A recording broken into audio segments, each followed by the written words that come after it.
Hello everyone. Please tell me, which city are you listening from? What time is it there? It was a rainy afternoon when I first noticed the bookshelf.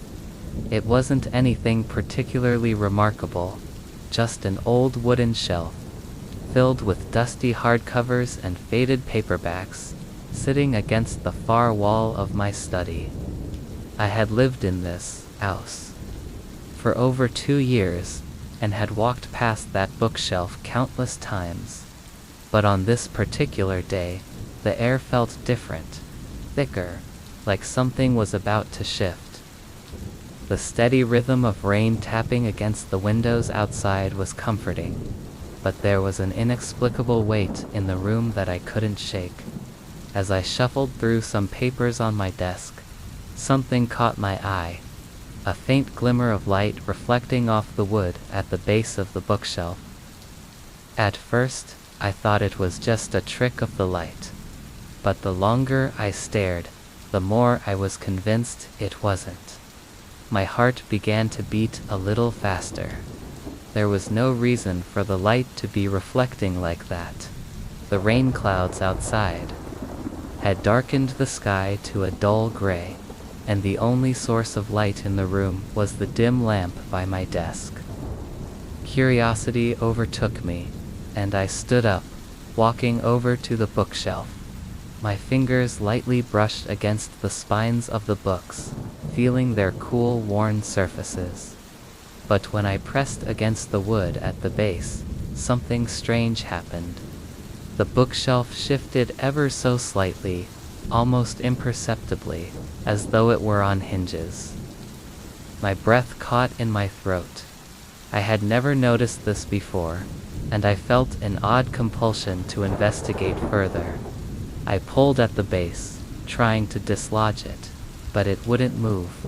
I pushed harder, then leaned my shoulder into it, and finally, with a soft creak, the bookshelf shifted open a few inches, revealing a narrow, dark passageway behind it. My pulse quickened. There was no way this was just a forgotten alcove or storage space. I had lived in this house long enough to know there were no hidden rooms. Still, the sense of discovery was too strong to resist. I stepped closer and peered into the narrow opening. The passage was barely wide enough to fit through, and the walls were lined with cobwebs that seemed to have been untouched for decades. The air was stale, heavy with the scent of dust, and something else, something faintly metallic, like rust, hanging just below the surface.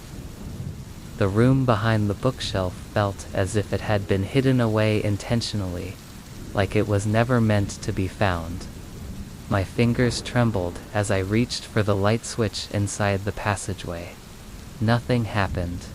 I fumbled again, but it was no use. The space was pitch dark, and there was no electrical outlet anywhere in sight. I glanced back at the bookshelf, still open just enough for me to squeeze through, and a chill ran down my spine. What could possibly be back there? I hesitated for a moment, considering the absurdity of what I was about to do, but something inside me pushed me forward, some quiet, insistent voice urging me to step inside. I turned on the flashlight on my phone and stepped into the dark passage. The walls seemed to close in on me as I moved further in, my footfalls muffled by the thick layer of dust on the floor.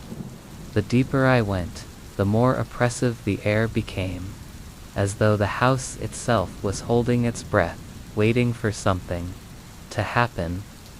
After what felt like an eternity of walking, I reached the end of the passage. It opened up into a small, cramped room, barely large enough to fit a chair in the center. The walls were covered in faded wallpaper that peeled away in places, revealing cracked plaster beneath. But what struck me the most was the door, an old rusted metal door at the far side of the room. It was locked from the inside. The realization hit me all at once. How could there be a locked room behind a bookshelf that no one had ever mentioned before? Who had locked it, and why? I approached the door, my breath shallow, my heart racing. The lock was old and heavy, covered in dust. Yet it felt oddly familiar, as though I had seen it before, though I couldn't place where. The room was completely still, the air so thick I could almost taste it. Even the rain outside had quieted down, leaving an eerie silence that seemed to amplify the feeling of being watched. I reached for the lock, but my fingers stopped, just short of touching it. There was a faint whisper, barely audible at first, but it seemed to emanate from behind the door. It was impossible to make out the words, but it sounded like a voice I almost recognized.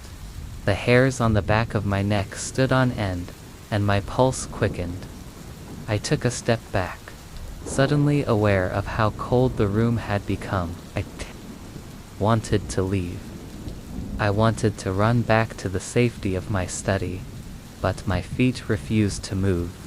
The room was pressing in on me, and the whispers grew louder, clearer now. My mind raced, trying to make sense of what was happening. Could there be someone on the other side of that door? Or was it something worse? I could feel the weight of the unknown bearing down on me, suffocating me. I took a deep breath and backed away from the door, my flashlight scanning the room. As the beam swept across the walls, I froze. There, in the corner of the room, was a small, faded photograph pinned to the wall. I hadn't noticed it before, but now it seemed to draw me in. I stepped closer, my eyes narrowing as I tried to make out the image. It was a family photograph, black and white, featuring a woman with dark eyes staring directly into the camera. She looked oddly familiar, but I couldn't place where I had seen her before. The photograph was pinned with a single, crooked nail, and the edges were frayed, as if it had been there for years. But the most unsettling part was the inscription scrawled on the back of the photograph in smudged ink. Asterisk, he was never meant to find it. My blood ran cold. What did this mean? Who was the he in the message? Why was it directed at me? The temperature in the room seemed to drop even further, and I shivered. The whispers had stopped, but I could still feel something in the air, something waiting. I turned my attention back to the door. The lock still stood, unmoving, as if daring me to try and open it. But I knew I couldn't. Something about this room, this house, told me that if I disturbed whatever was behind that door, there would be consequences I wasn't prepared to face. I turned and made my way back down the passage, my heart still racing, my thoughts a chaotic mess. As I stepped back into my study, I closed the bookshelf behind me with trembling hands. The room felt different now, as though the house had changed in some subtle, unfathomable way. The air was thick with unspoken words, and I couldn't shake the feeling that something was watching me from behind the walls. I haven't been able to bring myself to go back into that room. The door is still locked, and the whispers still linger in my mind, just out of reach. I don't know what I found that day, or who, or what it was meant for, but I've learned to live with the unsettling knowledge that there are some things best left untouched. And sometimes, when the wind picks up and the rain begins to fall, I can almost hear the whispers again, just faint enough to make my skin crawl. It was the kind of morning where everything felt too still, too quiet. The sort of morning that you wake up in, unsure whether you've been asleep for hours or days. My eyes fluttered open, and for a moment, I didn't recognize the room around me. The wallpaper was an old floral pattern, faded, peeling at the corners. The air smelled musty, like dust and forgotten memories. My body felt heavy, as though I had been lying there for far too long. I blinked, trying to focus. The bed was large, yet unfamiliar, its thick, dark wood giving off an air of antique elegance. The comforter was a deep burgundy, with a pattern I couldn't quite place. But it wasn't my room. It wasn't my house. I sat up slowly, a cold shiver running down my spine as I glanced around. The windows were obscured by thick, heavy curtains, blocking out any hint of daylight. There was no sound, except for the faintest creak of old wood beneath the floorboards. A soft breeze that barely moved the curtains whispered into the room, but there was no fresh air. Only the staleness of something long abandoned. I swung my legs over the side of the bed, my feet touching the cold hardwood floor.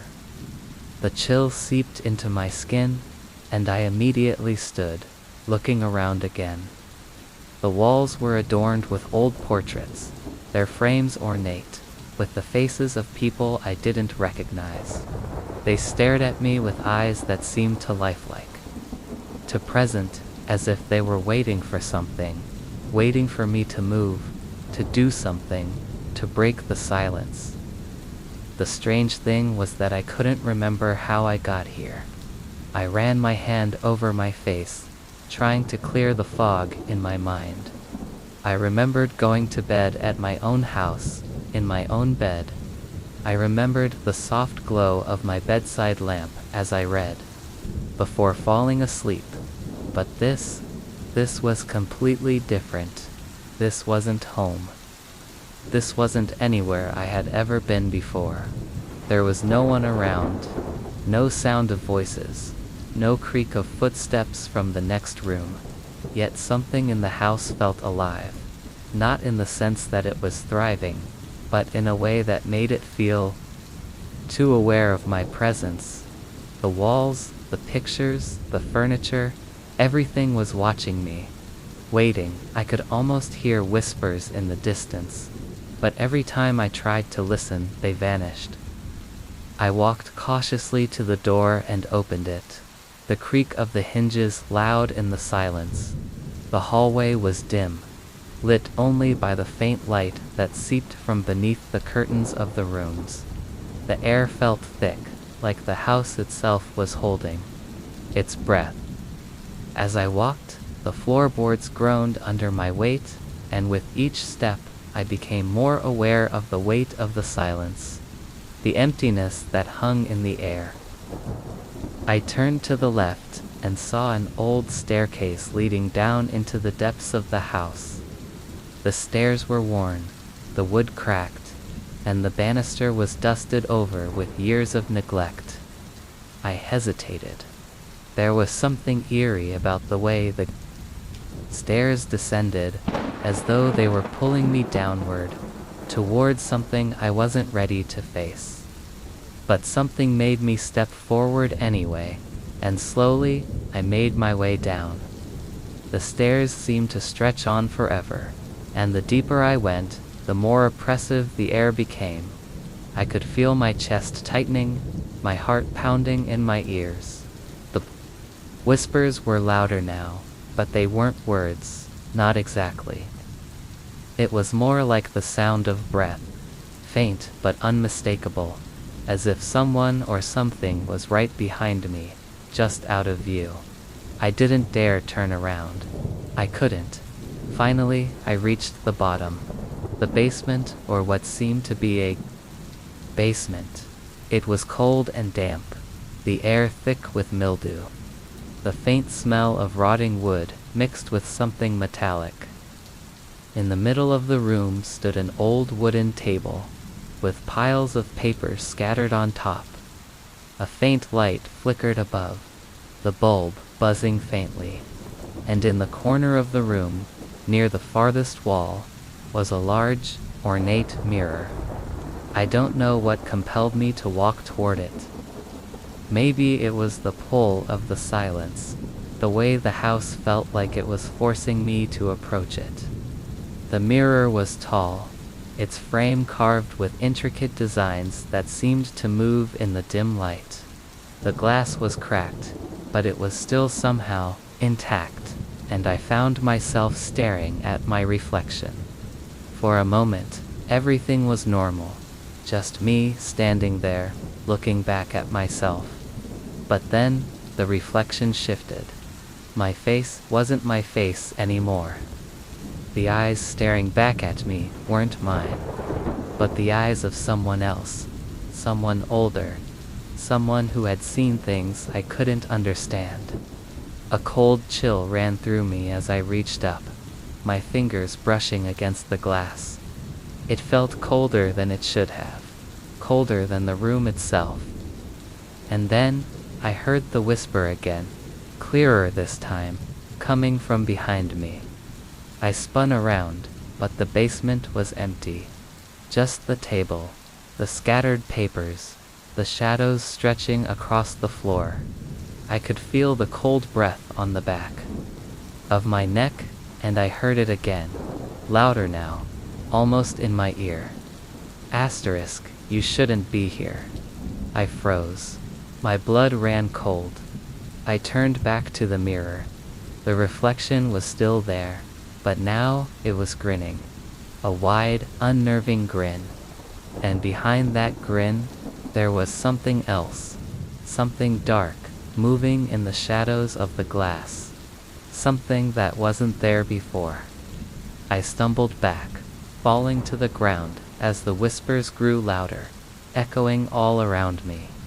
I scrambled to my feet, heart racing, but the mirror, it was calling to me. The dark shapes in the reflection twisted, reaching toward me. I could feel them, even though they weren't physically there. They were pulling me in. I couldn't stay here. I couldn't let whatever that was take me. I turned and bolted for the stairs, the house groaning around me, the whispers following me, relentless. I could feel the walls closing in as I ran, my legs moving faster than they ever had before. I reached the top of the stairs, but when I turned back to look, the house had changed. The hallway was longer, darker, as though it had stretched out to trap me. The front door was no longer where it had been. There was no escape. And then, in the distance, I saw her. The woman from the photograph in the basement, standing at the end of the hall. She was smiling at me, her eyes gleaming with a strange, knowing look. She lifted a hand, gesturing for me to come closer. I ran because I knew I could never stay here. But no matter how fast I moved, the house always seemed just a few steps ahead, its walls closing in around me. I woke up again in that room. The same bedroom, with the same faded wallpaper. The house was silent, but it wasn't empty. It had never been empty, and it was still haunted by something that had been waiting for me all along. The floorboards creaked beneath my feet, the sound sharp in the otherwise quiet house. I paused for a moment, listening to the hollow echo of the wood under my weight. I was alone, or at least, I thought I was. The house felt unnaturally silent, as though it was holding its breath, waiting for something. I glanced around, trying to shake the growing unease that clung to me like a thick fog. It was a Saturday afternoon, and the sun was barely making its way through the heavy clouds. I had just moved in 2 weeks ago, to a small, old house on the edge of town, far from the bustle of the city.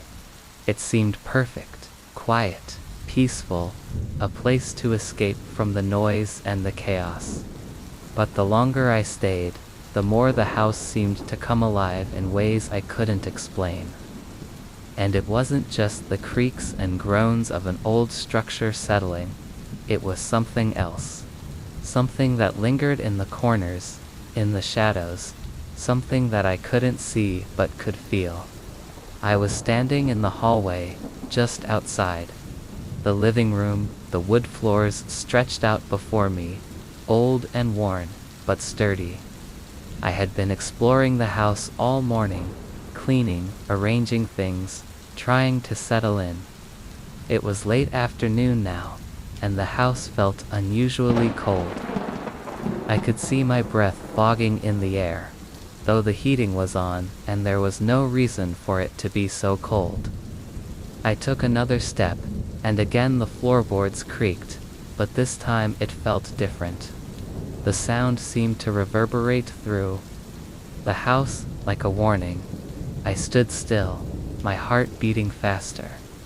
I tried to convince myself it was just the house, old and full of character, but something inside me told me otherwise. I continued down the hallway, my footsteps hesitant, unsure. The house seemed to stretch before me, the walls adorned with vintage wallpaper, faded and curling at the edges. The paintings on the walls were old, some of them portraits of people I didn't recognize. They seemed to watch me as I passed, their eyes fixed on me in a way that made my skin crawl. I reached the living room door, and just as I was about to push it open, the creaking sound came again, louder, closer. I froze, my hand hovering over the doorknob. My breath caught in my throat as I tried to make sense of what I had just heard. It wasn't just the house settling this time. No, it was something else, something deliberate, something that didn't belong. I stepped into the living room, my eyes scanning the space. The furniture was all in place. The large window overlooking the garden was closed, and everything appeared normal. But the air felt thicker here, like the room was holding its breath, too. I moved toward the couch, my footsteps loud in the stillness, and sat down, trying to calm my racing heart. I told myself I was being silly. It was just an old house, after all. Things creaked and groaned, and it was probably just the wind outside pushing against the windows. But that nagging feeling at the back of my mind refused to go away. I glanced around, my gaze falling on the hallway again. There was something off. The shadows seemed deeper, more pronounced, as though they were moving. I stood up, my legs shaky, and walked back to the hallway. As I passed the doorway, I couldn't help but glance down at the floor. The floorboards were old, yes, but they seemed to shift in an unnatural way, creaking in patterns that didn't make sense, as if someone or something had walked here, but no one had turned back toward the living room. But before I could take a step, I heard it again, a creak, louder this time, coming from upstairs. I froze, my blood running cold. I was sure I had been alone in the house all day. The only people who had been here were the movers when I first arrived, and they had left hours ago. The stairs leading up to the second floor loomed in front of me, the dark wood stairwell stretching upward like an invitation, or perhaps a warning. I could feel my heartbeat in my throat, thudding against the silence that surrounded me. I didn't want to go up there. The creaks were growing louder, more deliberate, as though something or someone was moving around upstairs. But what if it was just the house? What if it was the settling of an old structure? I had to know. I couldn't stay here, trapped by my own fear. I had to face whatever was up there. With shaky hands, I placed one foot on the first step. The wood groaned under my weight, and my stomach flipped. I hesitated, my mind racing with the possibility of what I might find. But I couldn't stop now. I had to know. I climbed the stairs, each step creaking loudly underfoot, until I reached the top. The hallway upstairs was dark, the light from the small window barely penetrating the gloom. I stood there for a moment, listening. The house was eerily still. Now, the air heavy with silence. I could feel something, a presence, but I couldn't place it. I moved forward slowly, my feet dragging as though they were weighed down. The creaking sound came again, this time from the door at the end of the hall. It was a faint noise, but it was there. A slow, deliberate creak, like something or someone was moving behind that door. I reached the door, my hand trembling as I gripped the knob. The cold metal felt foreign against my skin. I turned it slowly, but the door didn't open. It was locked. I stepped back, my mind racing. Who could have locked it, and why? I tried the door again, but it wouldn't budge. The creaking continued. But now it was joined by a faint sound, something I couldn't quite make out, like the rustling of paper or fabric. My breath quickened, and my heart pounded in my chest. I had to know what was behind that door. Without thinking, I shoved against it with my shoulder, the wood groaning in protest. The door finally gave way, opening with a sudden rush. Inside was a small room, empty except for a dusty old rocking chair sitting in the center. The chair was rocking slowly, back and forth, as if someone had just been sitting there. But there was no one inside. I stepped into the room, my eyes darting round. The chair was the only thing in the room that seemed to move. As I approached, the creaking sound grew louder, as if it was calling to me. I reached out for the chair, my hand hovering just above the seat. But I stopped short when I noticed something. On the floor beneath it, a small, folded piece of paper, worn and yellowed with age. I bent down to pick it up, and as I unfolded it, the message inside was clear. Asterisk, I never left. You're not alone. The floorboards creaked once more, this time from behind me. I turned slowly, but there was no one there. Only the empty room, the chair gently rocking, and the feeling that something or someone was waiting for me in the shadows. And as the creaking sound continued, I realized with a chill that it wasn't just the house settling, it was waiting for me to stay forever. I had just finished unpacking the last of the boxes when I heard it.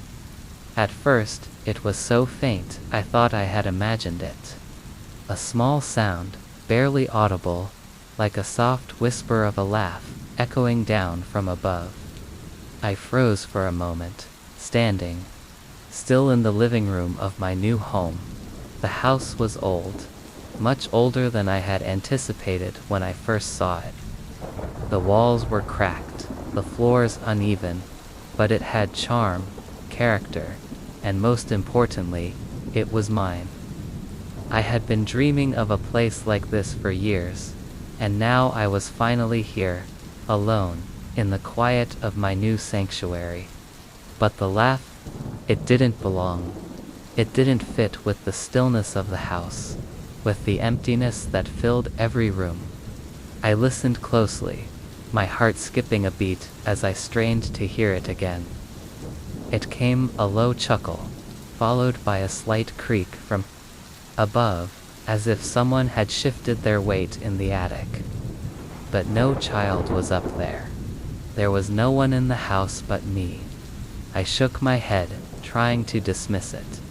Maybe it was the house settling, the wind, or just my imagination. I had spent the entire day moving in, carrying boxes, unpacking, organizing. It was late now, The sun already dipped below the horizon, leaving the house in shadows. The only sound was the faint hum of the refrigerator in the kitchen and the occasional rustle of the wind outside. Yet the laughter lingered, faint but unmistakable. I slowly made my way toward the stairs, every step creaking beneath my weight. My heart pounded in my chest, but I tried to remain calm, trying to reassure myself that it was just a figment of my tired mind. I reached the bottom of the staircase and looked up, my eyes landing on the narrow door that led to the attic. It was old, a simple wooden door with a rusty doorknob, as if it hadn't been touched in years. The stairs leading up to it were steep, worn down by time and heavy footsteps. I stood there for a moment, staring at the door, trying to make sense of what I had heard.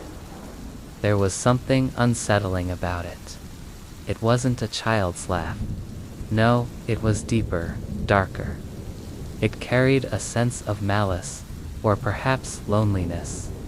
It was the kind of laughter that made your skin crawl, a laugh that didn't belong in a place like this. Without thinking, I reached for the door handle. The wood was cold to the touch, and as I turned the knob, the door creaked open with a groan that echoed through the house. I stepped back, my pulse quickening. The attic was dark, the faint light from the hallway barely reaching the top of the stairs. I could feel the air shift, cooler now, as though something was waiting up there. I hesitated. Should I really go up there? It was just an old attic, filled with forgotten things. But the laughter came again, this time louder, more distinct. It sent a shiver down my spine. It was almost as if someone was mocking me, taunting me to come closer. I could hear the creak of floorboards from above, as if someone had just shifted their weight, as if they were waiting for me. I took a deep breath and began to climb the stairs. Each step was slow, careful, my footfalls echoing in the silence of the house. The air grew colder the higher I went, and with each step, I could feel the weight of the house pressing down on me, as though it were alive, watching, waiting for me to make my move. When I reached the top of the stairs, I stopped. The attic door was slightly ajar, but there was no light spilling out. It was pitch black behind it.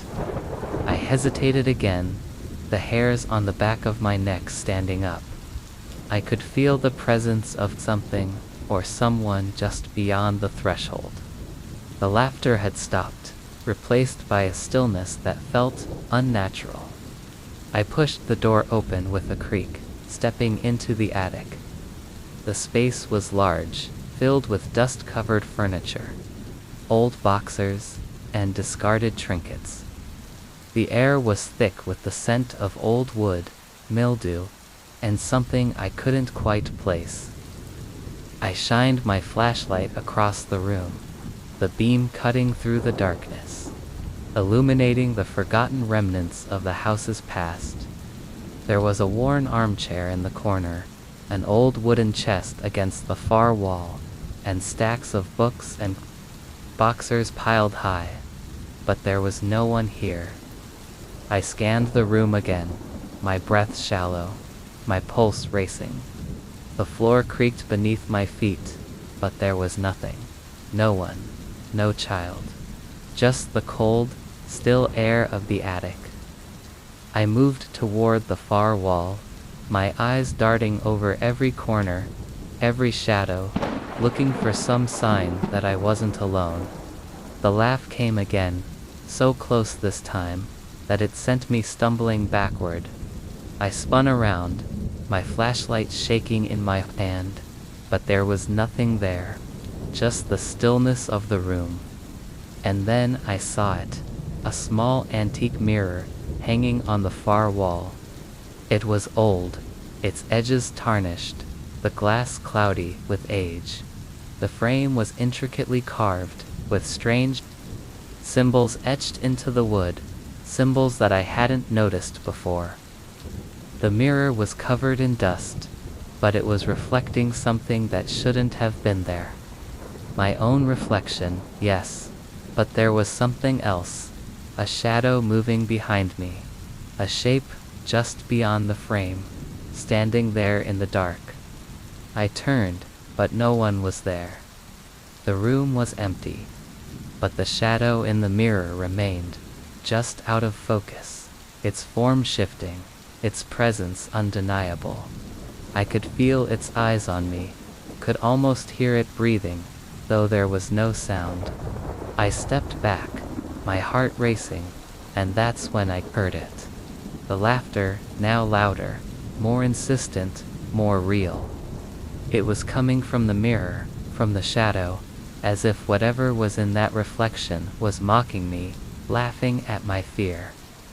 I could feel the coldness of it creeping through my veins, the sense that I was no longer alone, that I was being watched, not just in the mirror, but by something unseen, something far older than the house itself.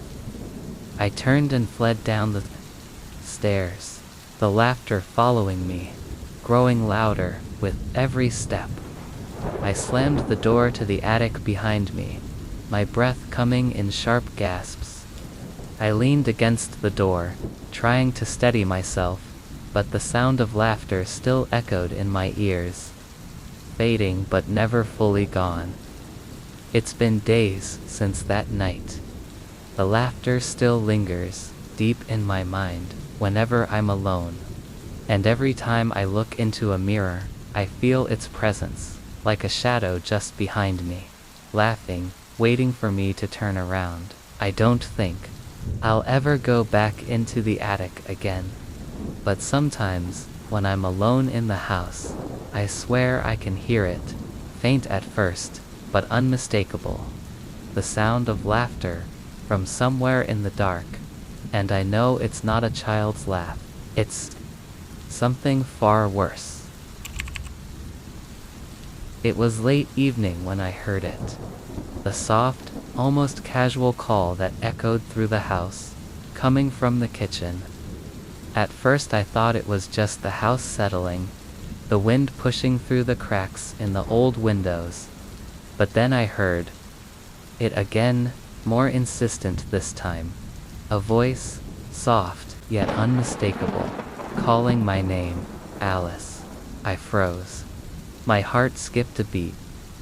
The voice was clear, but I couldn't tell if it was real, or just a figment of my imagination. I hadn't been expecting anyone, especially not in the house. I was alone, or so I thought. I had just moved into this place a few weeks ago, an old farmhouse on the outskirts of town, tucked away in the rolling hills. It was quiet, peaceful, with only the occasional car passing by on the road far in the distance. Perfect for someone like me, who had always craved solitude.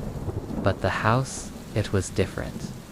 The creaks in the floorboards, the way the windows rattled on windy nights, and the strange noises that would echo through the halls when no one else was there.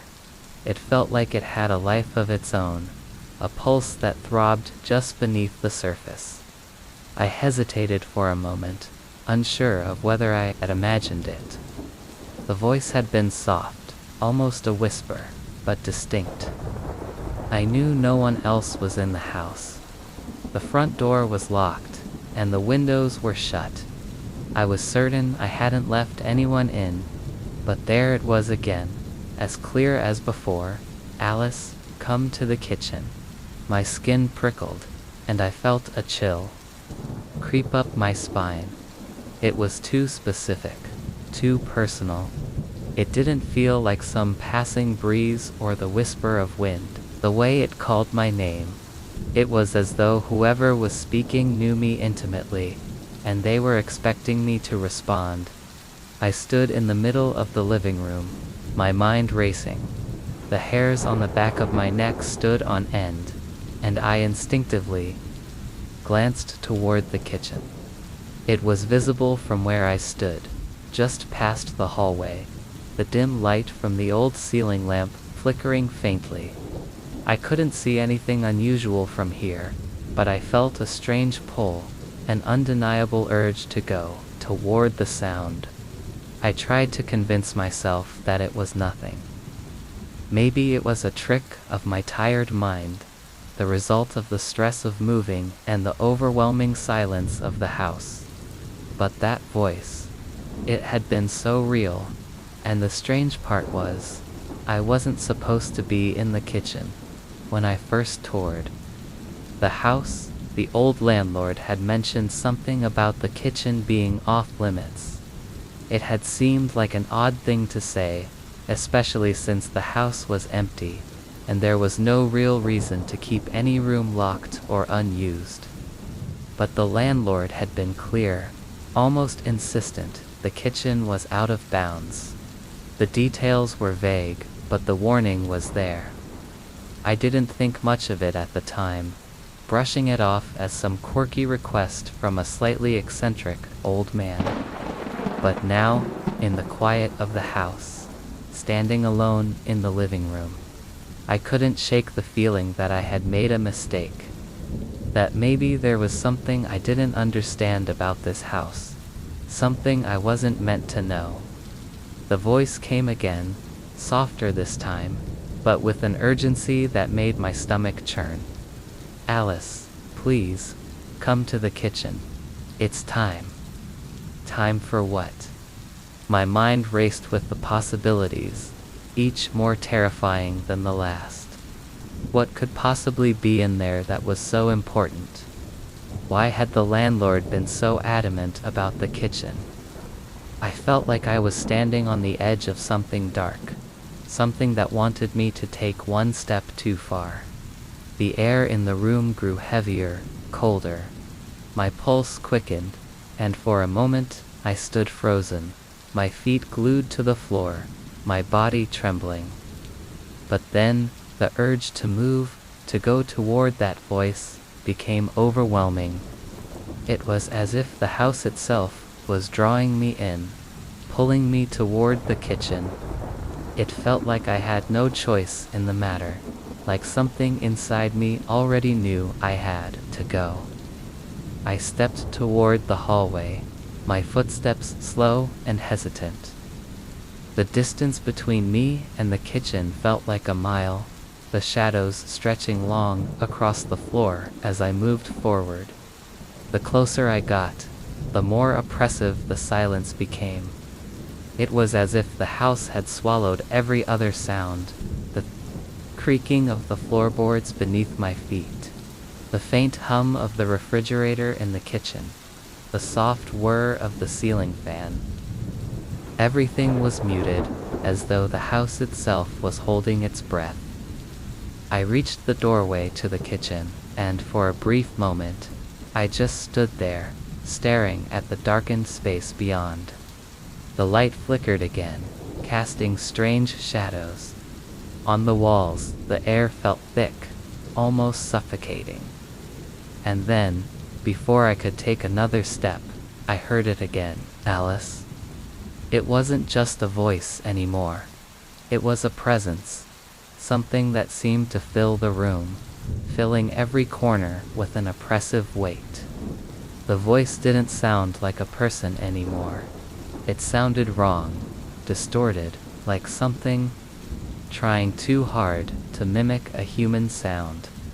The chill in the air deepened, and I felt a coldness seep into my bones.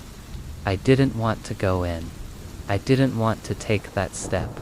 But something inside me urged me forward, and I couldn't resist.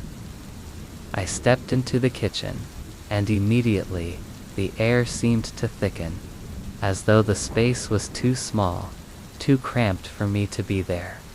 The kitchen was just as I remembered it.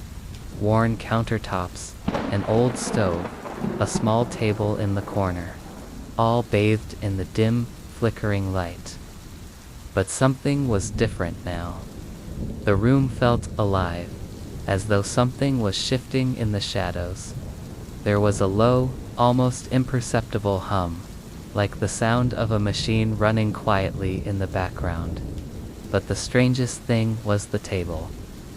It was covered with something, but it was too hard to make out in the dim light. I reached for the light switch, and as I did, I heard it again, a soft, wet sound, followed by a low, guttural chuckle. It was coming from the table. My heart stopped.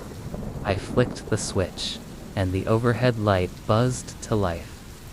What I saw on the table made my stomach twist. It was a mess of things, old photographs, strange symbols, and items I didn't recognize.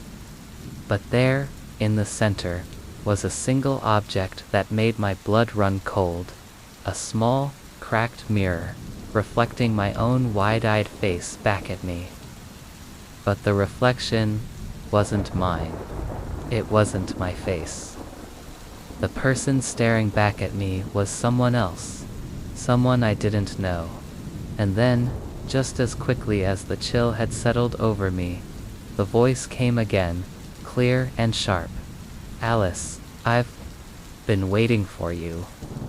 I turned to run, but before I could move, the kitchen door slammed shut behind me with a deafening bang. The laughter grew louder, more manic, until it filled the entire room, and in that moment, I understood, whatever was in this house, whatever had been waiting for me, it wasn't finished yet. I wasn't supposed to be here. And now, the house had me. It was the mirrors that first made me feel like something was off. It wasn't an immediate, obvious thing, not at first. The house was everything I had imagined when I moved in. Old, a little worn around the edges, but full of character. A sprawling Victorian that sat quietly on a street lined with trees that arched over the pavement like protective arms. It had the kind of charm that made you want to settle in, to become part of its story. I spent the first few days unpacking, setting everything in its place, trying to make the house feel like mine. The previous owner had been an elderly woman, someone who had lived here for decades. There was an air of nostalgia in every room, a sense of history, as if the house was holding on to memories it wasn't ready to let go of. The wallpaper in the living room had faded, the floorboards creaked beneath my feet, and the windowsills were covered in dust. But there was warmth here, a quiet peace that I had been craving. The mirrors, however, were something else. They were everywhere, in every room, hanging on the walls like silent witnesses. Some were large and ornate, others small and framed in simple wood, but each one was polished to perfection. They reflected the house's old-world charm, but something about them always seemed just a little too pristine. I couldn't help but notice that every time I passed one, the reflection felt different, subtle at first. A flicker of movement, a shape that seemed to linger in the glass just a moment longer than it should have. One afternoon, after finishing up in the kitchen, I found myself standing in the hallway, gazing at the large full-length mirror at the end. The reflection was typical, my own tired face, the mess of unpacked boxes behind me. But as I stood there, something caught my eye. In the reflection, just behind me, I could see the faintest outline of another person. At first, I thought it was a trick of the light, the way the shadows shifted. But when I turned around, the hallway was empty. I glanced back at the mirror, my breath catching in my throat. The shape was still there, but it was more defined now. It was the figure of a woman, standing just behind me, her face obscured in the reflection. I stepped back, feeling a chill run down my spine. The house was old, of course, and old houses made noises. but I had been living here for nearly a week, and I hadn't seen anyone else. The mirrors, I told myself, were just reflections of my own tired mind. I had been working too hard, unpacking and cleaning, and I hadn't slept well the past few nights. Maybe that was it. But then it happened again, the next morning. I was brushing my hair in the bathroom, standing in front of the mirror above the sink. It was a small one, framed in gold. As I adjusted my hair, I caught a glimpse of a family, a man, a woman, and 2 children, standing behind me. They were all smiling, their faces bright with joy. I could see their reflections clearly, almost as if they were standing just behind me in the room. I whipped around, my heart pounding, but the bathroom was empty. I was alone. The reflection in the mirror was still mine, with no sign of the family. My hands shook as I stared at the glass, my breath shallow. I stepped closer, leaning in, trying to make sense of what I was seeing. The mirror was old, yes, but it wasn't cracked. There were no imperfections in the glass. It was clear, smooth. The family had been normal, ordinary. Nothing strange about them, yet somehow they didn't belong. It felt like I had seen them before, like they were familiar in a way that I couldn't explain. I quickly turned away from the mirror, my thoughts racing, but the image lingered in the back of my mind. I had to dismiss it, tell myself it was just my mind playing tricks. But the unease stayed with me, a weight in the pit of my stomach. That night, I lay in bed, the house creaking softly around me. The wind had picked up outside, rattling the windows. I stared at the ceiling, the silence of the house pressing in on me. And then, in the distance, I heard it. A soft sound, like a whisper, drifting through the walls. I couldn't make out the words, but it was unmistakably a voice, a soft, feminine voice, calling to me. I sat up in bed, my heart racing. It was as though the voice was coming from somewhere deep within the house, echoing through the halls. I got up, careful not to make a sound, and moved into the hallway. The air was cool, and the shadows of the mirrors seemed to stretch across the walls, watching me as I passed. I reached the living room, and that's when I saw it. The mirror, at the far end of the hallway, was reflecting something that shouldn't have been there. The woman, the one I had seen in the hallway earlier, was now standing in the mirror, staring back at me. But she wasn't alone. The man and the children were there too. They were standing side by side, their faces fixed in a smile that was unnervingly wide, their eyes dark and hollow. I froze, unable to tear my eyes away. It was like they were waiting for me to move, waiting for me to come closer. The reflection was too vivid, too real. The woman's smile grew wider, her eyes darkening, as if she were beckoning me to come into the mirror. I took a step back, my heart thudding in my chest, but my feet wouldn't move. And then, I heard the laughter. Soft at first, like a child's giggle, but it quickly grew louder, more distorted, until it felt like it was coming from all around me, from within the mirrors themselves. The sound was so unnerving, so out of place, that it made my head spin. The laughter wasn't joyous. It was hollow, cold, mocking. I turned and ran. I didn't look back. I couldn't. For the rest of the night, I kept the lights on in every room, but the laughter never stopped. The reflections in the mirrors kept changing, shifting into different versions of the family. In the living room, they were sitting at the table, laughing together. their smiles growing wider with every passing moment. In the hallway, they were standing at the top of the stairs, waiting for me. In the kitchen, their reflections were twisted, as if something darker had taken hold of them. I couldn't stay. I couldn't live in a house where the mirrors reflected things that weren't real, a family that wasn't mine, a presence that wasn't supposed to be there. And as I packed my things, preparing to leave, I couldn't shake the feeling that the mirrors were watching me, waiting for me to step into their world. And in the back of my mind, I couldn't help but wonder, were the mirrors showing me what had been, or what was yet to come? I never should have stayed. That was the first thought that crossed my mind when I checked into the guest house that rainy evening.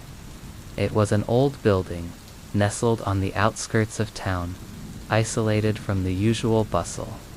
It had the kind of charm that drew me in, faded yet elegant, like a relic of a forgotten era. The wooden floors creaked under my feet, and the smell of old books and dust hung in the air, giving the place an almost nostalgic warmth. But there was something else about it, something I couldn't quite shake. I had been traveling for hours, and all I wanted was to rest, to relax, before I continued on my way. The innkeeper, an elderly woman with sharp, knowing eyes, had given me a room at the top of the stairs. The room at the end of the hall, she had said, her voice unusually firm. It's quiet there. No one disturbs it. I should have taken her words as a warning, but I was too tired to think much of it. She had handed me the key, an old brass one that gleamed, despite its age, and I made my way upstairs. The hallway was dim, lit only by the soft glow of sconces on the walls. The floorboards creaked with each step I took, and the silence was almost suffocating. I reached the end of the hall and stopped in front of the door. It was an antique, with a faded gold nameplate that read Room 8. There was something off about it, but I couldn't place what. I shrugged it off and unlocked the door, stepping inside. The room was exactly as I had expected. Simple, old-fashioned, with a large bed covered in a quilted blanket, a small wooden dresser, and an old rocking chair in the corner. The windows were closed tight, the curtains drawn. The only sound was the faint hum of the house settling, the occasional drip of rain hitting the roof. It was peaceful, but in an unsettling way. I set my suitcase on the bed and unpacked. The room seemed fine, but the longer I stayed in it, the more uncomfortable I felt. There was a heaviness in the air, an unspoken weight that seemed to press against my chest. I couldn't explain it, but the longer I stayed, the more I felt as though the room was alive, as though it was watching me. I decided to take a shower, hoping that would help shake off the strange sensation. But as I stood under the hot water, the feeling intensified. I couldn't shake the sense that I wasn't alone. The walls seemed to be closing in, and my thoughts started to race. Why had the innkeeper been so insistent about giving me this room? Why had she looked at me so strangely when I accepted it? I finished my shower quickly and wrapped myself in a towel, trying to push the unease out of my mind. I walked back into the room, and that's when I heard it. A faint whisper, soft, almost imperceptible, but unmistakable. At first I thought it was just the wind, or perhaps the house settling once again, but the whisper grew clearer. It was as though someone was speaking right behind me, but when I turned around, there was no one there. My heart skipped a beat. I had heard enough stories, enough ghost tales, to know that something was off. but I still couldn't bring myself to leave. I was exhausted, and the storm outside made it impossible to even consider going back down the stairs. I sat on the edge of the bed, trying to calm my breathing. The whispers continued, soft and melodic, like a lullaby from another time. I couldn't make out the words, but the tone was unsettling, as if they were meant for me. Slowly, I stood up, moving toward the window to peek outside, hoping the change in perspective would snap me out of the strange trance I was beginning to fall into. But as I reached the window, I caught a glimpse of something, a shadow, just a flicker in the corner of my eye. I turned quickly, but there was nothing. Nothing but the room, still and quiet. My pulse raced. My mind spun with possibilities, trying to rationalize what was happening. Maybe it was just my tiredness, the effects of the long drive and lack of sleep. But the whispers didn't stop. In fact, they grew louder, more persistent. I could hear phrases now, though they were still indecipherable. And then I froze. I swear I heard my name. It was clear, almost like someone was standing right next to me, their breath hot against my ear. Lena. I spun around again, heart thumping in my chest. But the room was empty. I was alone. I stood there for a long moment, trying to steady my breath, my thoughts, when I noticed something strange. The rocking chair, which had been still when I entered, was now gently moving, as though someone had just gotten up from it. I swallowed hard, my throat dry. One had to get out of there. I grabbed my things, ready to leave, when I heard it again, the whispers, louder now, but clearer. You shouldn't have stayed. I froze. The voice didn't sound like a ghost, or a haunting whisper from another realm.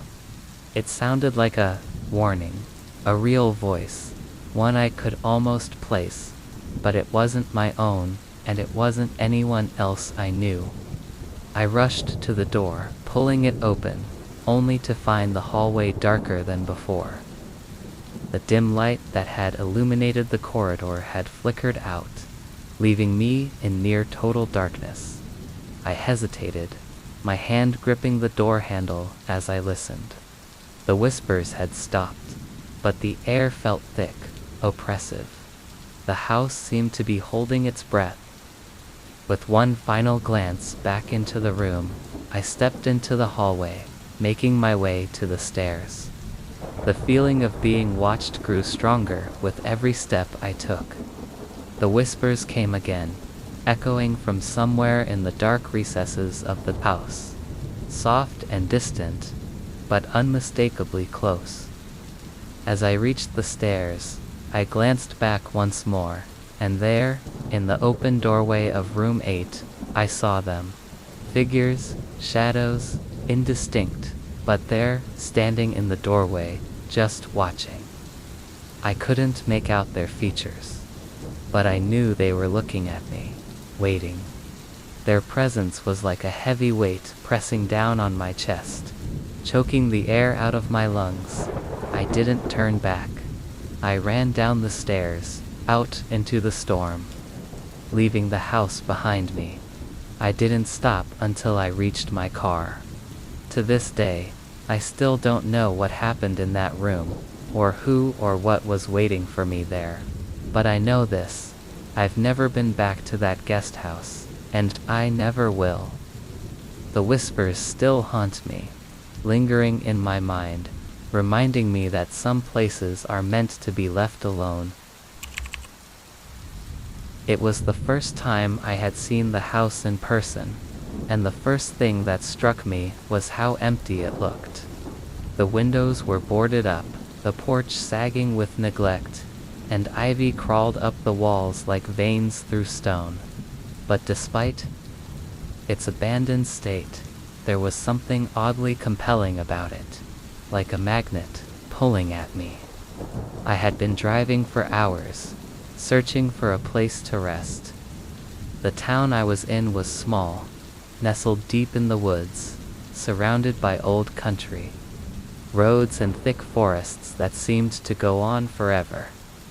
I had heard about the house from the locals, an old, dilapidated mansion that had been abandoned for years after the last owner disappeared without a trace. It was the kind of place that had a story attached to it, one that was whispered about over dinner tables and in hushed voices. Some said it was haunted, some said it was cursed, but none of that mattered to me. I needed somewhere to stay for the night, and this house, despite its obvious decay, was the only thing around.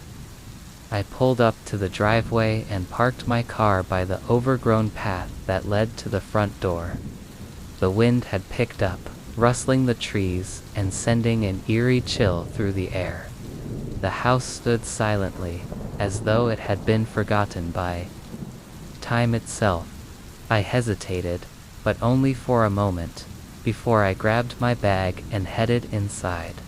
The door creaked ominously as I pushed it open, the smell of mildew and rot instantly filling my lungs. Inside, the house was just as forgotten as the outside. Layers of dust covered the floors, and cobwebs hung in the corners like ghostly drapes. But despite the years of abandonment, there was a strange feeling of life in the air. A pulse, almost. It was as though the house had been waiting, holding its breath for someone to come. I made my way through the main hallway, my footsteps echoing off the cracked wood floors. The air was cold, the temperature dropping with each step. It felt like I was being watched, but I couldn't shake the feeling that it was just the house settling. After all, it had been empty for years. I explored the downstairs first, wandering through the dusty living room and the broken kitchen. The rooms were barren, the furniture long gone, but there was a certain familiarity to them, like I had been here before. Even though I knew I hadn't. I thought about leaving, but the house called to me, urging me to go upstairs, to see what lay beyond the closed doors. I made my way up the narrow staircase, the wood groaning under my weight. The air here was even colder, and the silence felt heavier, pressing in on me from all sides. I reached the top and looked down the hallway. Several rooms branched off from it, but one door at the far end stood ajar, a sliver of light spilling out from inside. It was then that I saw it, the figure, standing in the window, just beyond the open door. A woman, she was facing away from me, her figure silhouetted by the dim light filtering in through the cracked glass.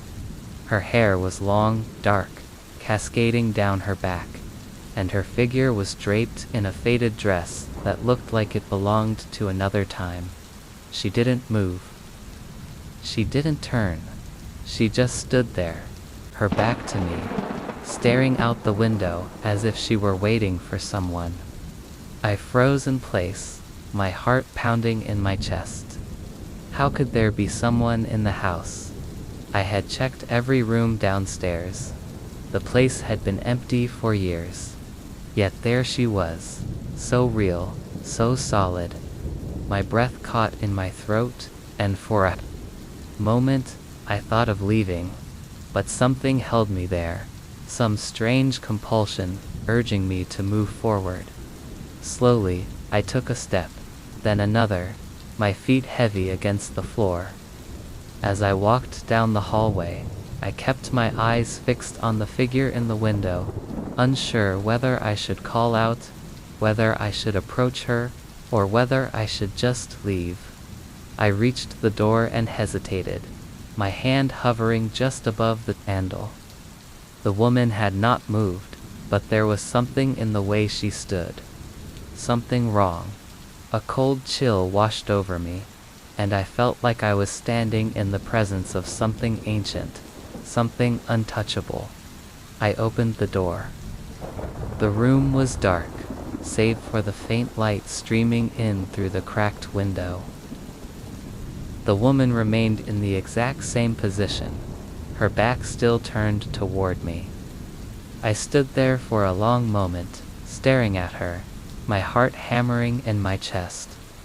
Was she real? Was she a figment of my imagination, a ghost, or something more? But as I stepped closer, I felt a strange pull in the air, like something was drawing me toward her, something invisible but strong. I took another step. That's when I heard it. A voice, faint and distant, as though it were coming from the past. "You shouldn't be here." The words were cold, and they sent a jolt of fear through my body. I didn't move. I couldn't. Reached out toward her, my fingers trembling. But before I could touch her, she turned. Her face was pale, gaunt, her eyes hollow and empty. Her lips were stretched into a thin smile, too wide, too unnatural. The room grew darker, as if the shadows themselves were pulling in around me. The air thickened, the temperature dropping even further. The woman's smile faded, and she spoke again. This time in a voice that wasn't hers, a voice that echoed from the corners of the room. "You're not supposed to be here." I stumbled back, my breath ragged, my mind spinning.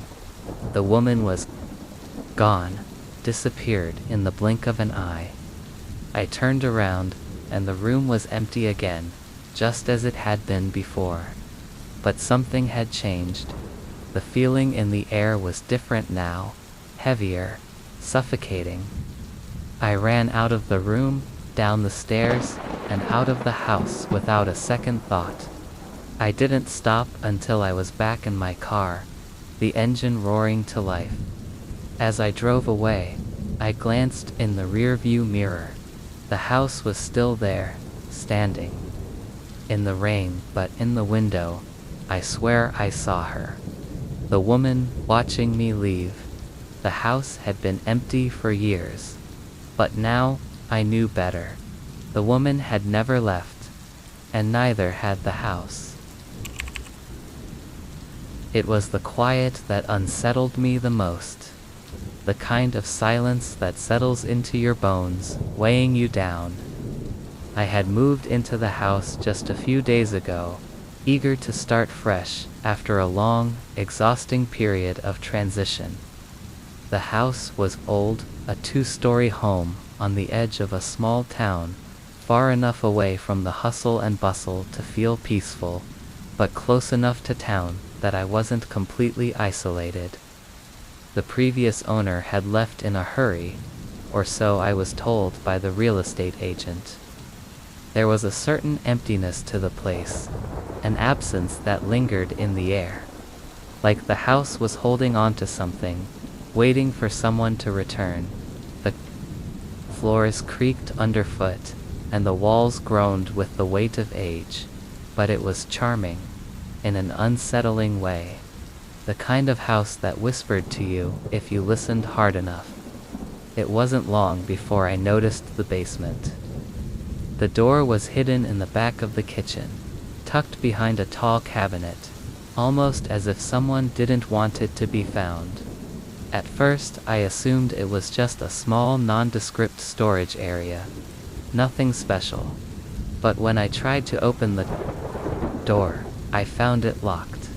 Not just a regular lock, but a heavy-duty padlock.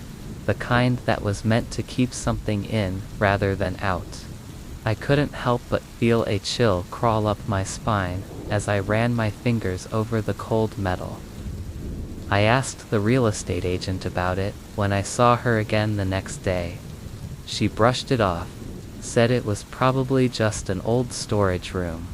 The house was full of oddities, she told me with a half-hearted smile. Nothing to worry about, but I couldn't let it go. Something about that door gnawed at me, like an itch I couldn't scratch. Every time I passed the kitchen, I found myself glancing at it, wondering what was behind that door. There was a strange compulsion to open it, to see what the house was hiding. One night, I was lying in bed, unable to sleep. The house was so quiet that even the smallest creak or rustle of the wind seemed amplified. I turned over, staring at the ceiling, my mind racing with thoughts I couldn't shake. The basement door. What was down there? Why was it locked? I reached under my pillow, instinctively, and my fingers brushed against something cold. I pulled it out, blinking in the dim light, a small rusted key. I stared at it for a long moment, feeling my heart skip a beat. It was an old key, the kind you might find in a forgotten drawer or tucked away in a box of old keepsakes. I turned it over in my hand, the weight of it strange and unfamiliar. I had no idea where it came from. It wasn't mine. But the moment I saw the key, I knew. I knew what it was for. I jumped out of bed, the key burning a hole in my palm as I made my way to the kitchen. My legs felt heavy, my mind racing with the possibilities, with the questions I couldn't answer. I reached the back of the kitchen and stood in front of the door, my breath shallow.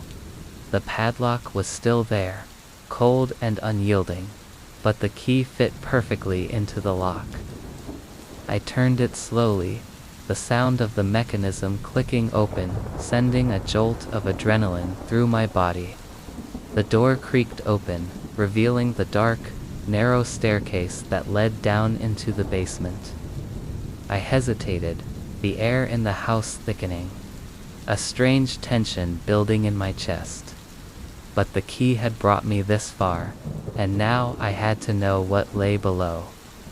I descended the stairs carefully, the wooden steps groaning under my weight. The basement was cold, the temperature dropping with every step I took. The air smelled damp, musty, like something had been locked away for a long time. The darkness was overwhelming, swallowing up the faint light from the stairs above. I reached for the light switch, but nothing happened. The power was out. I fumbled around in the dark, my fingers brushing against the walls until I found a flashlight on the workbench near the corner. I clicked it on, the beam cutting through the blackness, illuminating rows of old boxes, broken furniture, and dusty tools. Nothing unusual, nothing out of place. But then I saw it. A large wooden chest sitting against the far wall, almost hidden behind a pile of old, yellowed newspapers. The chest was old, covered in dust, but it was solid, too solid for its age. It was bound with thick metal straps, and the lock on it was even bigger than the one on the basement door. A wave of unease washed over me.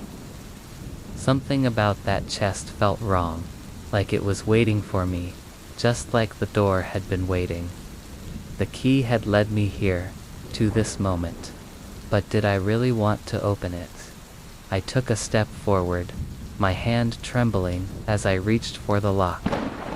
The flashlight flickered in my grip, and for a moment, I thought I saw something move in the shadows. A flicker, a shadow that seemed to shift. I blinked, but when I looked again, it was gone. I shook off the feeling and turned the lock. It clicked open with an unsettling finality, the sound echoing in the silent basement. I lifted the lid slowly, my breath caught in my throat. The chest was filled with old blankets and sheets, yellowed with age, but there was something buried underneath, something solid, something heavy. I dug through the blankets, my heart pounding in my chest, until my fingers brushed against something cold. I pulled it out, my breath catching in my throat. It was a small, porcelain doll. Its face was cracked, its hair matted and twisted, and its clothes were torn and faded. But it wasn't the doll that froze me in place. It was the eyes. The doll's eyes. They were wide open, staring back at me with an expression that was both empty and full of something I couldn't understand. Something alive. I dropped the doll, stepping back as it fell to the floor with a soft thud. The flashlight flickered once again, and the basement seemed to grow colder, the shadows pressing in from all sides. I felt a chill crawl up my spine as I heard it, a whisper, faint at first, but unmistakable. It was coming from the doll. Asterisk, you shouldn't have opened it. The words were clear, sharp, and unmistakable. The voice was low, feminine, and filled with a coldness that made my blood run cold. The doll didn't move, didn't blink, but I could feel the presence. Like something ancient was awakening. Something that had been waiting in the dark for far too long. I turned and ran, my legs carrying me up the stairs before I even realized what I was doing. I didn't stop until I was outside, standing in the pouring rain, the key still clutched tightly in my hand. I never went back into that basement. But sometimes, late at night, I hear the whispers again, soft, insistent, coming from somewhere in the house. And I can't shake the feeling that the key didn't just open the basement door. It opened something much darker, something that's still waiting, deep beneath the house. It was the kind of photograph that seemed to belong to someone else, someone I didn't recognize. The image was worn, the edges frayed and yellowed with age, as though it had been left forgotten in a drawer for years. I had found it buried under a pile of old, discarded books in the attic of the house I had recently moved into. I didn't expect to find anything of interest while sorting through the boxes of old belongings the previous owner had left behind. But there it was, tucked away in an envelope, its presence as strange as it was unsettling. The photograph was a black and white snapshot, taken at an angle, showing me standing in the middle of what looked like a dusty hallway. I was younger in the photo, no more than 5 or 6 years old, dressed in a little white dress with a bow in my hair. I had no memory of the moment it was taken, no recollection of the house or of standing in that hallway. But there I was, staring back at myself through the lens, the image somehow more vivid than any of my own childhood memories. But the strangest thing was where I was standing. The walls around me were bare, save for the peeling wallpaper and a single, cracked mirror on the far wall. The floor was covered in dust, the air thick with neglect. It looked like any old abandoned house, decaying and forgotten. But what made the photograph impossible to ignore, what made it wrong, was the expression on my face. I wasn't smiling. I wasn't laughing or even looking happy. I was staring directly into the camera, but my eyes were empty, hollow, vacant, as if someone had taken the picture when I wasn't there at all, when I was somewhere else entirely. A ghost in my own body. The look in my eyes sent a cold shiver down my spine. It was as if I was seeing something I wasn't supposed to see, something that wasn't meant for me. I dropped the photograph, my fingers shaking, and it fluttered to the floor like a leaf, caught in the wind. My mind raced as I tried to piece together how this could be. This was my childhood home, wasn't it? I had moved in just a few weeks ago, but I had no recollection of ever being in this house as a child. And yet, there I was, in a place I didn't recognize, in a house that had been abandoned long before I'd ever stepped foot in it. My heart pounded in my chest as I crouched to pick up the photograph. There had to be an explanation. Maybe it was just a coincidence. Maybe it was some old memento the previous owner had left behind. But the more I stared at the image, the more the room around me seemed to distort. The air grew thick and heavy, as though the house itself was pressing in on me, suffocating me with its silence. I looked around the attic, hoping to find some sign, some clue to explain the photo. The boxes were stacked haphazardly against the walls, their contents mostly forgotten knickknacks and old furniture. But as my gaze drifted to the far corner of the attic, I noticed something, a shadow, lingering just outside the beam of light from the small attic window. For a moment, I thought it was a trick of the light, but when I blinked, the shadow was still there, darker than the surrounding darkness. I moved closer, my breath quickening. The shadow wasn't moving, just standing there, as if waiting. I reached for the flashlight on the shelf and flicked it on, the beam cutting through the gloom. But when I turned to where the shadow had been, there was nothing there. The corner was empty. I swallowed hard, my mouth dry. Maybe it was just my imagination playing tricks on me. The house was old, creaking and shifting with age, and it wasn't uncommon for the shadows to take on odd shapes in the dim light. But I couldn't shake the feeling that something was wrong, that this house wasn't just old, it was hiding something I was meant to uncover. I looked back at the photograph, my hands trembling. I had to know more. I had to understand what was happening. And so, despite every instinct in my body telling me to leave, I decided to investigate further. There had to be a reason why I had found this picture, why it felt like a part of me that I had forgotten. I spent the next few hours combing through the house, searching for anything that might explain the photograph. I checked every room, opened every drawer, and dug through every box. The house was eerily quiet. The only sound, the occasional creak of the floorboards or the wind tapping at the windows. The more I searched, the more unsettled I became. There were no signs, no clues, just a house full of memories that weren't mine. Finally, as I was about to give up and head back upstairs, I found it.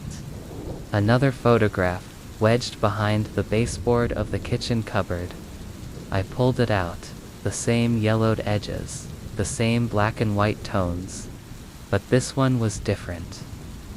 It showed the same hallway from the first photo, but now it was clearer, more defined, and standing in the doorway, looking directly into the camera, was a figure. A woman. She was tall, her features blurred by the grain of the photo, but there was something haunting about the way she stared, as if she were waiting for someone, expecting someone. And then, I saw it. The same small child from the first photo, me standing in the hallway, but I wasn't looking at the camera this time. No, I was looking up at the woman, my expression blank. But the most chilling part was that the woman wasn't looking at me. She was looking at the camera, at whoever had taken the photo. And her eyes, those eyes were wide, filled with a dark, knowing emptiness. I dropped the second photograph, my pulse racing, my mind reeling.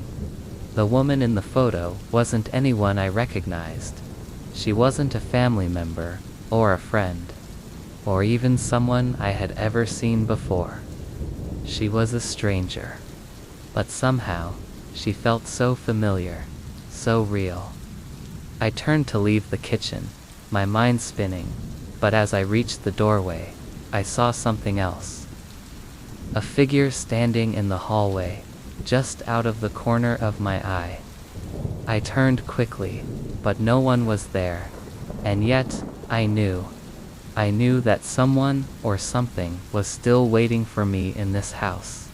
Something that had been here long before I ever stepped foot in it. Something that had watched me, and now was watching me still. The photograph had been a warning, a message, but it was too late. The house had already claimed me. The first thing I noticed when I stepped into the house was the cold. It wasn't the kind of cold that comes with a draft or an open window. It was an unsettling, deep cold, as though the air itself had been frozen in time. The house was old, much older than I had imagined, with creaky wooden floors that groaned under my feet and walls lined with faded wallpaper that seemed to pulse with memories of a time long gone. I had been driving for hours, searching for a place to stay after my car broke down in the middle of nowhere. When I had spotted the house from the road, it seemed like my only option. The front porch was weathered, with an overgrown garden that had clearly been abandoned for years. But there was something about it, something that drew me in. I wasn't sure why, but I felt an odd sense of comfort in its isolation. The door creaked open as I pushed it, revealing a dark hallway that seemed to stretch on forever. There was no light, no warmth. I should have turned around and left, but I didn't. I stepped inside, my footsteps echoing in the silence, and closed the door behind me. The air was thick with dust, and the house smelled musty, like old books and forgotten corners. I glanced around, trying to get my bearings. The hallway was narrow, with several closed doors along either side, their wooden frames chipped and worn. The walls were covered in a wallpaper I couldn't quite place, the patterns too faded and indistinct to recognize. Everything in the house seemed to belong to a different time, a different life, a life that was no longer here. I wandered down the hall, the floorboards creaking beneath my weight, and found a small living room at the end. The furniture was old and draped in sheets, as if someone had tried to preserve it, but the dust had claimed it all the same. There was a fireplace, its stone hearth dark and cold, and a large mirror hanging on the wall across from it. But what caught my attention, what made my stomach twist, was the figure in the mirror.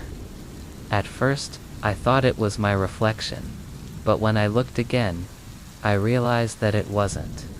There was a woman standing in the mirror, dressed in an old-fashioned gown, her hair pulled back tightly into a bun.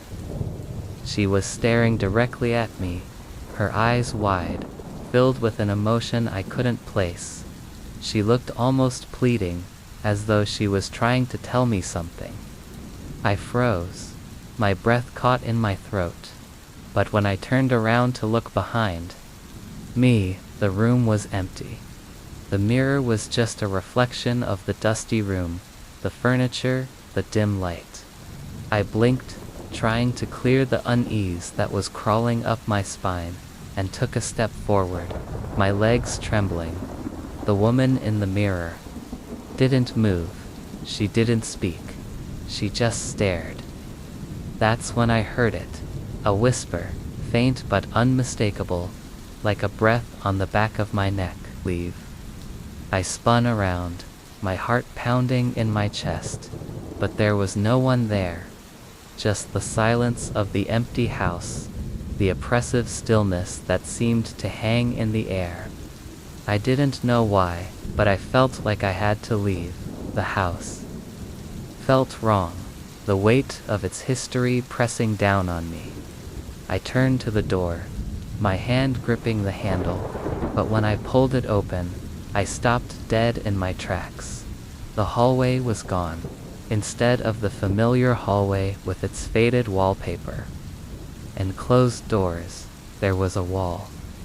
Solid wood, unyielding, as though the house had shifted, closing off the space I had just walked through.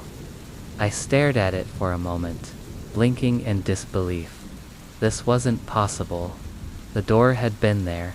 I had just passed through it. To open it again, pulling with all my strength, but the door wouldn't budge. It was as though the house itself had swallowed it up. Leave. The whisper came again, louder now, more urgent. I spun around, looking for the source, but there was no one. I was trapped. Panic gripped me as I stumbled backward, my eyes frantically searching the room for an exit, for some way out. The window, the door, everything was sealed tight. Couldn't find the way I had come in. The house seemed to have swallowed up the hallway, the very path I had walked just moments ago. I turned in circles, my breath coming faster now, my chest tight with fear. I tried every door, each one leading to a dark, locked room. The house felt alive now, its walls pressing in on me, the air thick with an unseen presence. The whispers came again, this time louder, more insistent. Leave. I wanted to scream, to shout, to break the silence, but no sound escaped my throat. It was as though the house had swallowed my voice, my every thought, until only the oppressive silence remained. And then I saw it. A door, standing slightly ajar at the far end of the hall, the only one that hadn't been locked or sealed off. I ran toward it, the floorboards creaking loudly beneath my feet, my heart racing in my chest. The door swung open when I touched it, revealing nothing but more darkness beyond. But I didn't hesitate. I stepped inside, expecting to find some way out, some escape from the nightmare that had taken hold of me. But the moment I crossed the threshold, the door slammed shut behind me, and I was plunged into pitch-black darkness. I reached out for the walls, for anything that might help me, but there was nothing. I was alone in the dark. And then, in the blackness, I heard it again. Leave. It was so close now, I could feel the words vibrating in my bones. I turned in every direction, but there was no escape. No door, no exit. And that's when I realized I wasn't meant to leave. The house didn't want me to. It wanted me to stay. It started with the creaks. Small at first, barely noticeable, like the settling of an old house. But the longer I stayed in the house, the louder the creaks became, and the more frequent. They were like whispers, soft at first, but growing into something almost alive. Something that shifted within the walls. I had just moved in a few days ago, eager to start fresh. The house wasn't exactly what I had imagined.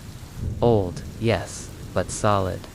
The kind of place that had character, with creaky wooden floors, narrow hallways, and large, slightly tilted windows that let in just enough light to give the house an almost ethereal feel. It was tucked away at the end of a quiet street, surrounded by trees that whispered in the wind. Perfect, I thought. Peaceful.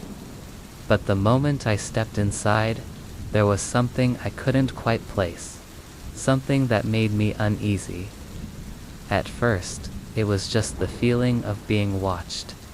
Every time I moved through the rooms, I couldn't shake the sense that something was behind me, waiting. But it was more than that. The house felt like it had its own pulse, its own rhythm. Like it was breathing along with me.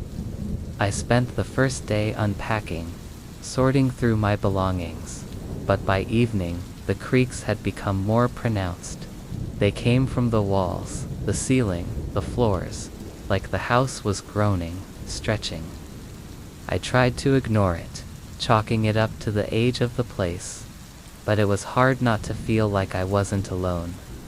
That night, as I lay in bed, the sound of the house settling became louder. The walls groaned, the floors creaked under phantom footsteps, and a cold draft swept through the room, despite all the windows being shut. I pulled the covers tighter around me, trying to ignore the discomfort creeping into my bones, but the sounds wouldn't stop. I woke up early the next morning, a sense of dread hanging over me like a thick fog. It was still dark, the pale light of dawn creeping through the edges of the curtains. As I made my way into the kitchen, I noticed something strange. The hallway, which had been directly in front of me the night before, was no longer where I had left it. The door at the end of the hallway, the one I had passed through countless times, had shifted to the left.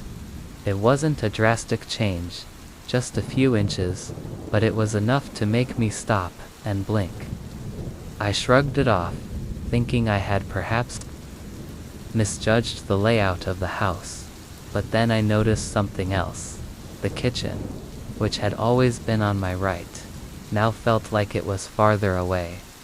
The layout of the house had subtly, but noticeably, shifted overnight. The walls seemed to have moved.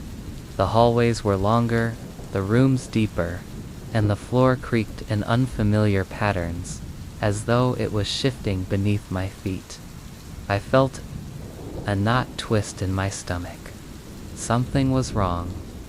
I took a deep breath and tried to find my bearings, but as I moved through the house, I realized that the more I walked, the more the rooms seemed to stretch out of proportion.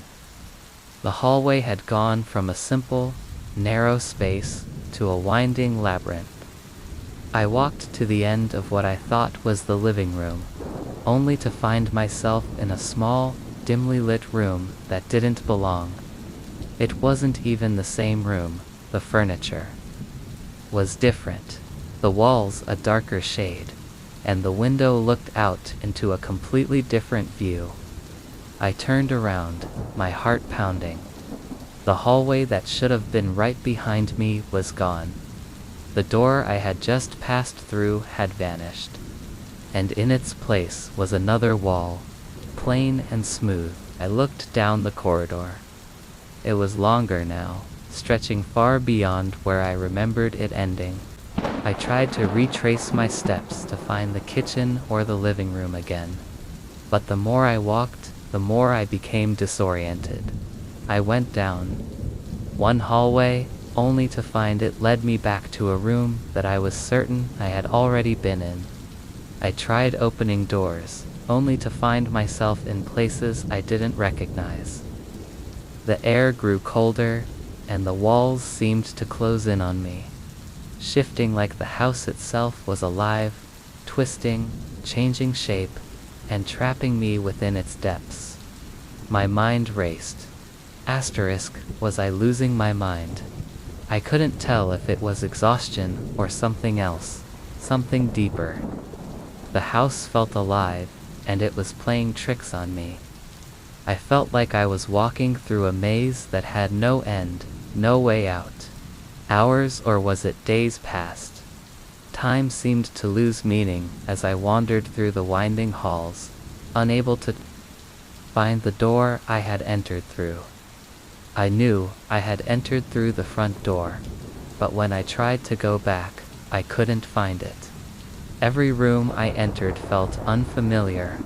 The wallpaper had changed colors. The doorways I thought I had passed before were now blocked by walls that hadn't been there before. I felt as though the house was breathing around me, shifting and reshaping as I walked, as if it were alive and watching, waiting. The air was thick with an oppressive silence, broken only by the creaking of the floorboards and the faint sound of my own breathing. I was beginning to feel dizzy, my head spinning, when I heard it again, the sound of footsteps, soft but deliberate, echoing down the hallway. I froze. Someone else was in the house. I turned quickly, but the hallway I had just come from was gone. In its place was a dark room, a room that hadn't been there before.